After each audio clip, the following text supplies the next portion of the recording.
ভোল এনেকুৱা এটা পাচলি য'ত বেছিভাগ লোকেই ভোলটো খাই পেলাই ভাল নাপায়। মোৰ ঘৰতো মোৰ ল'ৰা ছোৱালীয়ে কোনেও ভোল নাখায়, কিন্তু মই কিন্তু বহুত ভাল পাওঁ।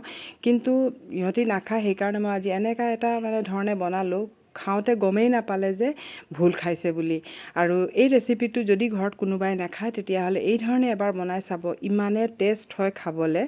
এতিয়া মই গোটাকৈ ধুই লৈছোঁ, ধুই পেলাই তাৰপিছত বাকলিখিনি গুচাই ল'লোঁ। আৰু এতিয়া এই ধৰণে মই কাটি ল'ম। অলপ ডাঙৰ টুকুৰা হ'লেও কোনো কথা নাই, এই ধৰণে কাটি ল'ম। ভোলটো খুব সোনকালে সিজিও যায়। আৰু এয়া চাওক, এই ধৰণে মই গোটেইখিনি কাটি লৈছোঁ। আৰু এতিয়া এইখিনি ৰেডি হৈ গ'ল। আৰু এতিয়া মই আকৌ নুধু, মই গোটাকৈ ভালকৈ ধুই লৈছিলোঁ। এতিয়া মই এখন লোহাৰ কেৰাহী পাতিছোঁ, আৰু ইয়াতে মই একো তেল দিয়া নাই, ইয়াতে মই ভোলখিনি ইয়াত দি দিছোঁ। এতিয়া গেছৰ ফ্লেম হাই কৰি দিছোঁ। আৰু যিহেতু অলপ চাটনি বনাম, সেইকাৰণে মই ইয়াত দিছোঁ কেঁচা জলকীয়া, পিঁয়াজ আৰু নিমখ মই একেবাৰে দি দিছোঁ। পিছত আৰু কেঁচাকৈ নিমখ ব্যৱহাৰ নকৰোঁ।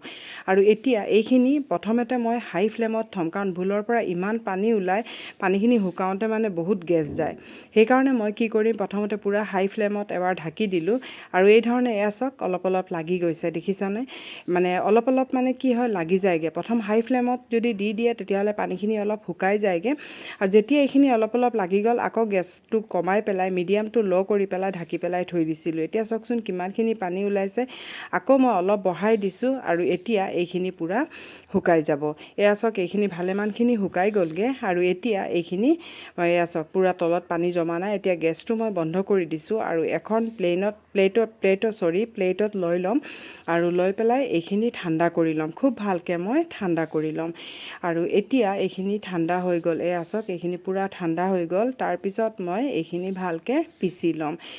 গমেই নাপায়, ভোল নোখোৱা মানুহে গমেই নাপায় যে এইটো ভোলেৰে বনাইছে বুলি। আৰু আগলৈ চাব, খুবেই টেষ্টি হয় ৰেচিপিটো। আৰু এতিয়া মই এইখিনি পিচি ল'লোঁ। এখন মই পেন পাতিছোঁ, ইয়াত মই মিঠাতেল লৈছোঁ। মিঠাতেলে ব্যৱহাৰ কৰিব, কাৰণ ইয়াত মিঠাতেল ব্যৱহাৰ কৰিলে বেছি ভাল লাগে। আৰু এতিয়া মই শুকান জলকীয়া কেইটামান একেবাৰে মচমচীয়া হোৱালৈকে এইখিনি ভাজি লৈছোঁ। এইখিনি মই পিছত ব্যৱহাৰ কৰিম। এইখিনি পূৰা যেতিয়া কম গেছত এইখিনি ভালকৈ ভাজি ল'লোঁ, যাতে পূৰা মচমচীয়া হৈ যায়। এতিয়া মই ইয়াত লৈছোঁ ক'লা জিৰা কেইটামান আৰু গোটা জিৰা কেইটামান। ইয়াত এইখিনি দিয়াৰ পিছত মই নহৰু কাটি লৈ পেলাই দিছোঁ। কটা নহৰু দিব, দাঁতত বাইতেহে খাবলৈ খুব ভাল লাগে। এতিয়া এইখিনি মই অলপ ভাজি ল'ম। তাৰপিছত ইয়াত মই দিছোঁ হালধি, আৰু অলপ মই জলকীয়াৰ পেষ্ট দিছোঁ, বা জলকীয়াৰ গুড়ি থাকিলে গুড়িও দিব পাৰে, কোনো কথা নাই। বা জলকীয়া নিদিলেও নিদিব পাৰে যদি কম জ্বলা খায়। মই দিছোঁ আৰু কালাৰটো ধুনীয়া হ'বলৈ। আৰু এতিয়া এইখিনি ভজাৰ পিছত এই পেষ্টখিনি মই ইয়াত ঢালি দিছোঁ। কাৰণ যিহেতু চাটনি হয়, সেইকাৰণে মই জলকীয়াৰ অলপ বেছি ব্যৱহাৰ কৰিছোঁ, কাৰণ চাটনিত অলপ জলকীয়াটো বেছি হ'লে ভাল লাগে।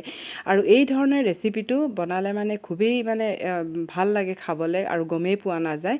আৰু এতিয়া এইখিনি মই লৰাই থাকিম যেতিয়ালৈকে অলপ ঠিক হৈ নাযায়। এয়া চাওক, এইখিনি অলপ ঠিক হৈ যাব, কিন্তু একেবাৰে এনেই নমাই নিদিব, নহ'লে কিন্তু পিছত আকৌ খাবলৈ ইমান এটা ভাল নালাগিব।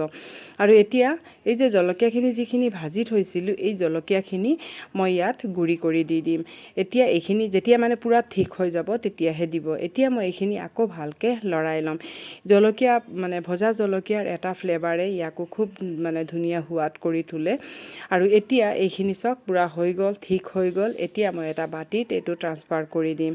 আৰু ইমান গৰম ভাতৰ লগত যদি এইটো থাকে নহয়, আৰু একো দৰকাৰে নপৰে। ওপৰৰ পৰা অলপ কেঁচা তেল দি দিছোঁ।